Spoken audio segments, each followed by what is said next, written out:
A trotline is a heavy fishing line with baited hooks attached at intervals by means of branch lines called snoods.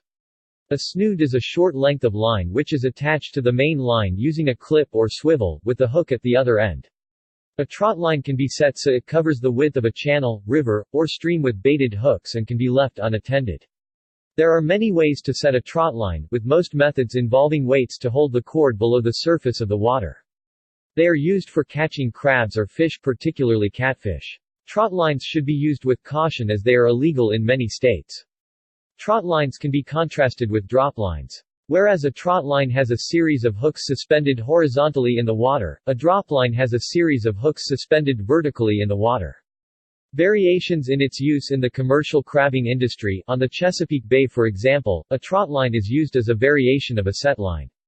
Webster's dictionary defines a setline as being a long heavy fishing line to which several hooks are attached in series. A trotline is defined as a comparatively short setline used near shore or along streams. Some other common variations of a setline include limlines, throwlines, and juglines.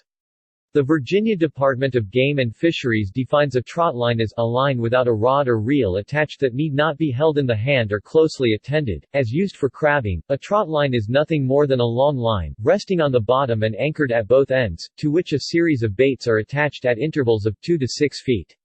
The baits are attached to the main line by simple slip knots or by shorter lines called dropper lines, known as trots or snoods. Crab trotlines are usually baited with chicken necks, chicken livers, bull lips, eels, or other inexpensive baits. Maryland blue crabs are harvested by watermen on small workboats using trotlines and crab pots. When caught by trotlines, the line is set and the workboat moves slowly end to end, bringing the line to the surface where the waterman catches the crab.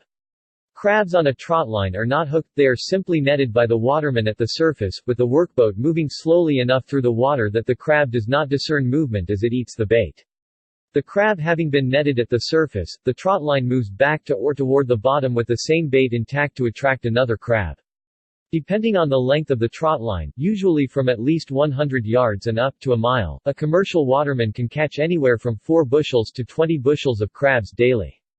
Constructing a trotline is quite simple. Basic supplies needed are fishing hooks, clamps, swivels, fishing line, and a durable cord or lightweight rope used for the main line. Before constructing the trotline, it is a good idea to measure the span of the body of water being fished in order to give the main line an appropriate length. Once this is done, drop lines are set along the main line by threading clamps on the line with swivels between them. Fishing line is attached to the swivels and hooks are tied to the end of the fishing line. Typically, the drop lines are set so that the hook of one line cannot touch the hook of another line, to prevent the fish from getting tangled up in multiple lines, or getting tangled in lines with other fish already on the line. This might mean using lines just over 1 foot long and having the lines spaced in 3-foot intervals. It is also typical to avoid setting lines directly over stumps, branches or other obstacles that might cause the fish to get tangled. This is done so that any released fish has a better chance of being in good health. Weighting the line is a matter of personal preference. In areas along rivers and channels with strong currents, large weights may be added to keep the line from being pulled close to the surface as the water passes over the line. Most weights used on trotlines are homemade, as typical weights used by anglers do not weigh enough to keep the line in place. These may be made out of cement, cinder blocks, or even small boat anchors. Other common weights used include old-fashioned window weights, chisel plowshares and other similar-sized scrap metal. Setting the line.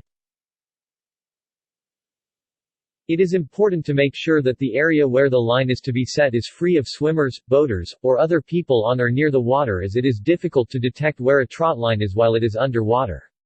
It is easy to get tangled in the line and for hooks to become embedded in a person's skin, making the need for proper marking of the line crucial. A float on each side of a section of channel is a good indication that a trotline has been set. Setting the line consists of anchoring one end to one side of the channel, then taking the line out to the other side, baiting the hooks while this is being done.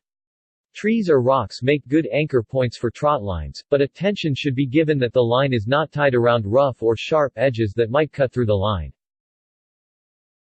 Once the line is set, the angler need only check the line periodically throughout the day to see if any fish have been caught. While checking the line, one can also replace bait, untangle drop lines, and retrieve any fish on the line.